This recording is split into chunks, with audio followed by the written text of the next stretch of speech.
Hi friends, welcome to not వైద్యం. మమ్మల్ని ఎంతగానో ఆదరిస్తున్న మా ప్రేక్షకులకి, మా సబ్స్క్రైబర్స్ కి మా హృదయపూర్వక ధన్యవాదాలు.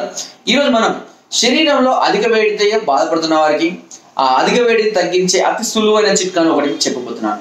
చాలా మంది కూడా శరీరంలో అధిక వేడితో బాధపడుతుంటారు. ఈ అధిక వేడి వల్ల ఎన్నో రకాలైనటువంటి సంభోగ సమస్యలు కానీ, శీఘ్రస్ఖలనము, అంగస్తంభన సమస్యలు, అంతేకాకుండా వెంట్రుకలు లాస్ అవ్వడం కానివ్వండి, అరికాల పగుళ్ళు కానివ్వండి, లేదా ఇంకా అనేక రకాలైన ఇబ్బందులు కూడా చాలా మంది కూడా ఎదుర్కొంటూ ఉంటారు. ఈ వేడి వల్ల కొంతమందికి ఎలర్జీ లాంటివి కూడా, దురదలు లాంటివి కూడా రావడం జరుగుతుంది. అయితే ఈ సమస్యతో బాధపడుతున్న వారు ఇప్పుడు చెప్పబోయే చిట్కాను క్రమం తప్పకుండా కేవలము ఒక 30 రోజుల పాటు తీసుకున్నట్లయితే శరీరంలో ఉన్నటువంటి అధిక వేడి అనేది పూర్తిగా తగ్గిపోవడం అనేది జరుగుతుంది.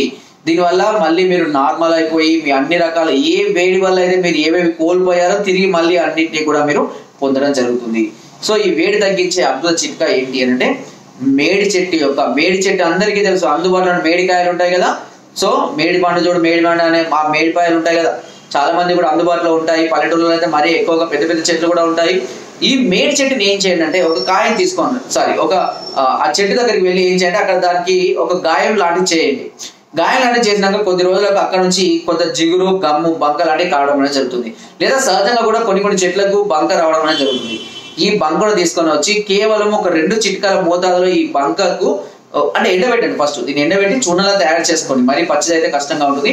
ఎండబెట్టి చూర్ణలా తయారు చేసుకోండి. ఒక అర చెంచా లేదు అంటే ఒక 2 చిట్కాల ఈ బంకను ఒక చెంచాడు కండ చక్కెరలో కలుపుకొని ఉదయం పూట పరిగణన తీసుకోండి.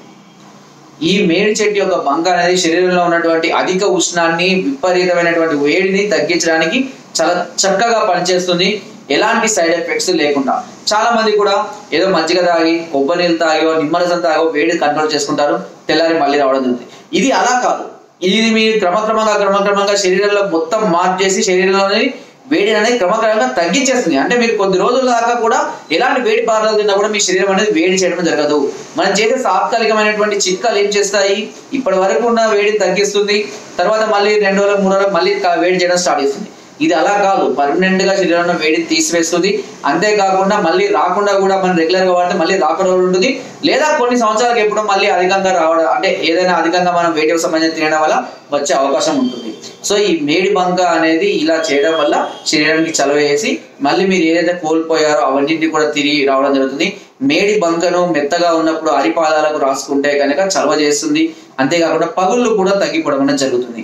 అంతేకాకుండా ఎక్కడైనా చంకలో కానివ్వండి, గజ్జలలో కానివ్వండి, ఏదైనా ఎలర్జీలు ఉన్నాయనుకోండి, ఆ ఎలర్జీ ప్రాంతాల్లో కూడా ఈ బంకను రాసినట్లయితే ఆ ఎలర్జీ కూడా క్రమక్రమంగా తగ్గిపోవడం అనేది కూడా జరుగుతుంది. సో ఫ్రెండ్స్, నా వీడియో కనుక మీకు నచ్చినట్లయితే ఒక లైక్, ఒక షేర్ చేయండి. మరిన్ని వీడియోస్ కోసం సబ్స్క్రైబ్ చేయడం మర్చిపోకండి. మీ అమూల్యమైన సలహాలని, సూచనలు నాకు కామెంట్ ద్వారా తప్పకుండా తెలియజేయండి. Thank you.